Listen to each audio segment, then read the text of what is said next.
আমরা মুরগির ফার্মে চলে আসছি মুরগি নেওয়ার জন্য। অন্যদিন তো দোকান থেকে কিনে নিয়ে রান্না করি, আজকে দেখুন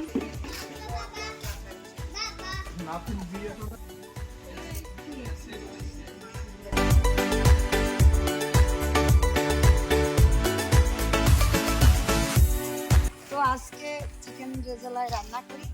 চিকেন রেজালা রেসিপি আমার চ্যানেলে নাই, বাসায় অনেকবারই রান্না করে খাওয়াইছি। তো আজকে চলো চিকেন রেজালায় রান্না করি। সবকিছু গুছিয়ে এখন রান্না করতে চলে এসেছি। এখন দেখুন আমরা মাংসটা সুন্দর করে কেটে ধুয়ে নিয়ে চলে এসেছি। এখানে আমরা 1.5 কেজি ওজনের একটা মুরগি ব্যবহার করেছি। আমার উনুনটা ধরিয়ে কড়াইটা সুন্দরভাবে গরম করা হয়ে গেছে। আমরা এখানে কিছু পরিমাণ পেঁয়াজ বেরেস্তা করে নেব। তো তার জন্য কড়াইতে দিয়ে দিচ্ছি সাদা তেল। এখানে বেশ কিছুটা তেল ব্যবহার করতে হবে বেরেস্তা করার জন্য।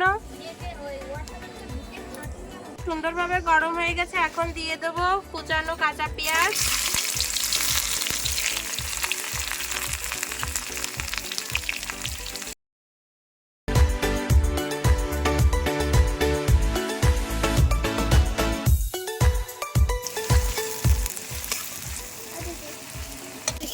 বেরেস্তাটা কিন্তু সবসময় নাড়াচাড়া করতে হবে, না হলে একটা হয়ে যাবে আর একটা কাঁচা থাকবে।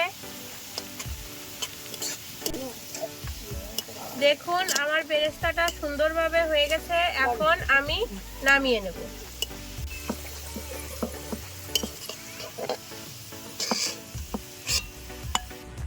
তেলের উপরে দিয়ে দিচ্ছি কাঁচা পেঁয়াজ।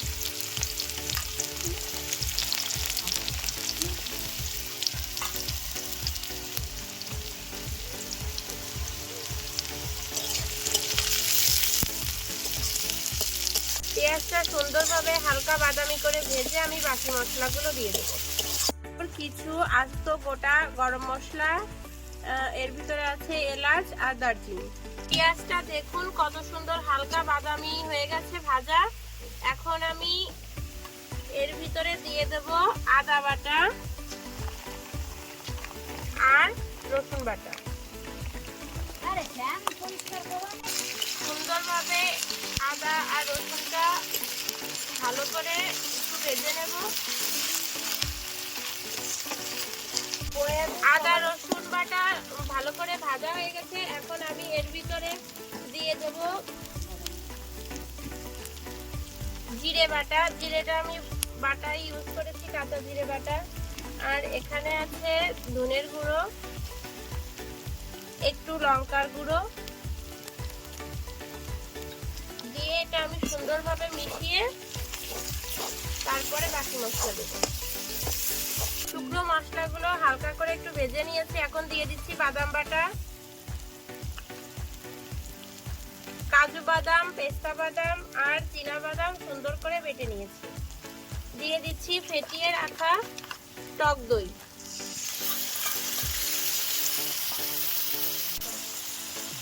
স্বাদ মতো একটু লবণ। এই রান্নাটায় আমরা একটু হলুদ গুঁড়ো ব্যবহার করব না, শুধু হালকা কালারের জন্য একটু শুকনো লঙ্কার গুঁড়ো ব্যবহার করেছি।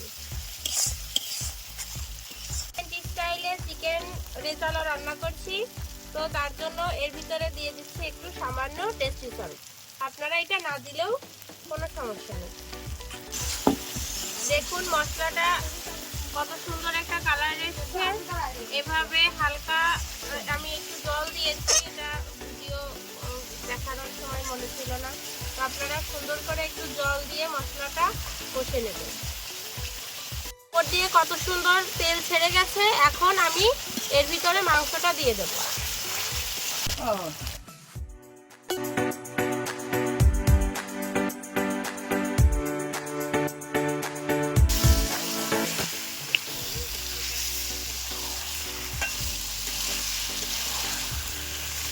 সুন্দরভাবে নাড়াচাড়া দিয়ে মাংসটা মশলার সঙ্গে মিশিয়ে নেব।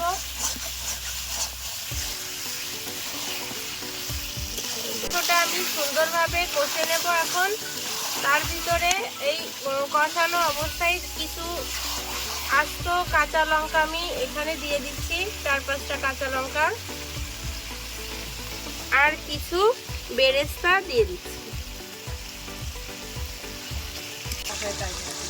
আমি সুন্দর করে এখন মাংসটা ঢেকে দিচ্ছি। এভাবে আস্তে আস্তে কয়েকবার ঢাকা দিয়ে মাংসটা নাড়াচাড়া দিয়ে নেব। কিন্তু কালারটাই চেঞ্জ হয়ে গেছে, সুন্দরভাবে কষানো হয়ে গেছে, উপর দিয়ে তেল উঠে এসছে। এ দেখুন মাংসটা কত সুন্দর সেদ্ধও হয়ে গেছে। এই দেখুন,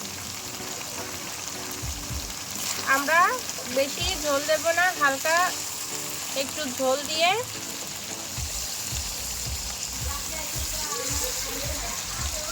মাংসটা ফুটিয়ে নেব।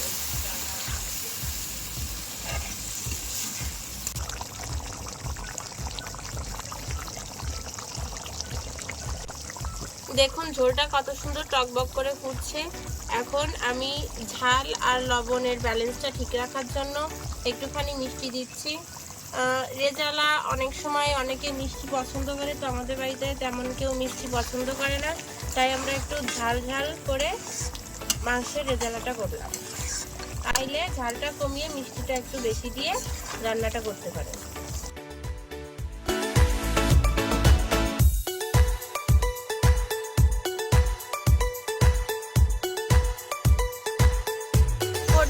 কত সুন্দর হালকাভাবে তেল ছেড়ে গেছে। এখন বুঝতে হবে যে আমাদের রান্নাটা শেষ, একদম রেডি। তো এই পর্যায়ে আমরা একটু ঘি আর একটু পেঁয়াজ বেরেস্তা ছড়িয়ে আমরা নামিয়ে নেব।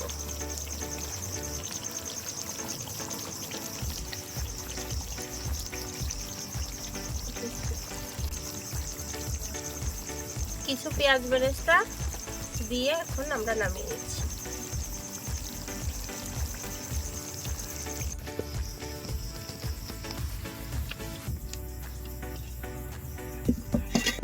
হয়ে গেল আজকের রান্না আমার চিকেন রেজালা। তো দেখলেন একদম সহজ এবং ঘরোয়া পদ্ধতিতে আমাদের এই চিকেন রেজালা রেসিপিটি হয়ে গেল।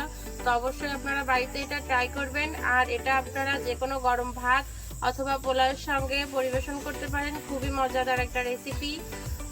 আর আজকে পূর্ণিমা কিচেনে পূর্ণিমাকে ছাড়াই আজকে আমি রান্না করেছি। তো উনি একটা বিশেষ কাজে ব্যস্ত হয়ে পড়েছে, ভিডিওর শুরুতে ছিল কিন্তু শেষ পর্যন্ত থাকতে পারিনি। তো অবশ্যই কমেন্ট করে জানাবেন যে তার মতো রান্নাটা করতে পেরেছি কিনা।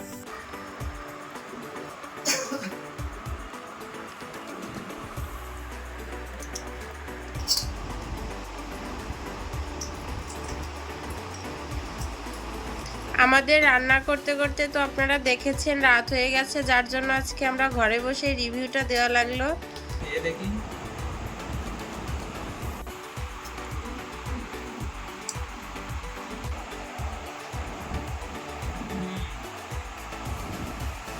চিকেন রেজালাটা অনেক সুন্দর হয়েছে। রান্নাটায় মনে হয় হলুদ দেওয়া নেই, তাই না? না, আজকে রান্নায় কোনো হলুদ ব্যবহার হয়নি। একটা আনকমন একটা রেসিপি হয়েছে, হলুদ ছাড়া রান্না।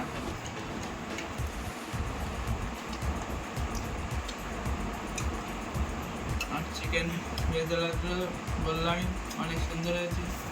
তো এটা দেখে আপনারা ভিডিওটা ভালো করে দেখবেন এবং বাসায় ট্রাই করবেন।